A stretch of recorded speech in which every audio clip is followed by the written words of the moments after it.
கன்னியாகுமரி மாவட்டம் ஆரல்வாய்மொழி பேரூராட்சிக்கு உட்பட்ட தேவ சகாயமும் மவும் செல்லும் சுரங்க வழிப்பாதை மழைநீரில் மூழ்கியுள்ளதால் பொதுமக்கள் அவதி. கன்னியாகுமரி மாவட்டம் ஆரல்வாய்மொழி பேரூராட்சிக்கு உட்பட்ட தேவசகாயம் மவுன் மற்றும் அதனை சுற்றியுள்ள பகுதியில் சுமார் 1000த்திற்கும் மேற்பட்ட குடும்பங்கள் வாழ்ந்து வருகின்றனர். சமீபத்தில் ரோமில் உள்ள போப் ஆண்டவரால் புனிதர் பட்டம் வழங்கப்பட்ட தேவசகாயம் பிள்ளை ஆலயம் இந்த இடத்தில் அமைந்துள்ளதால் வெளிமாநிலங்களில் இருந்தும் வெளிநாடுகளில் இருந்தும் ஏராளமான சுற்றுலா பயணிகள் ஆலயத்திற்கு வந்து செல்லும் இடமாக திகழ்கிறது.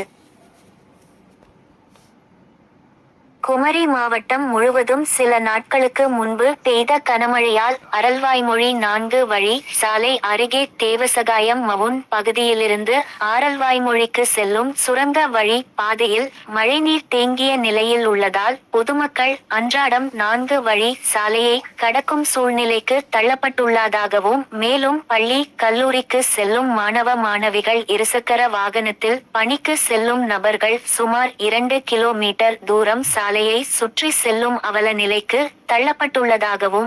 பொதுமக்களின் அத்தியாவசிய தேவைகளுக்கு கூட வாகனங்கள் அதிவேகமாக வரும் 4 வழி சாலையில் பள்ளி கல்லூரிகளில் பயிலும் மாணவ மாணவிகளும் இல்லத்தரசிகளும் வயது முதிர்ந்தவர்களும் உயிர் பயத்துடன் தினம் தினம் சாலையை கடக்கும் அவல நிலைக்கு தள்ளப்பட்டுள்ளதாகவும்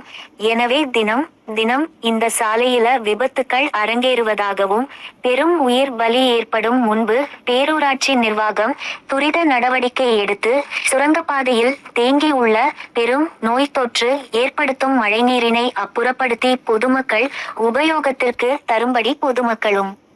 சமூக ஆர்வலர்களும் மாவட்ட நிர்வாகத்திற்கு கோரிக்கை வைத்துள்ளனர்.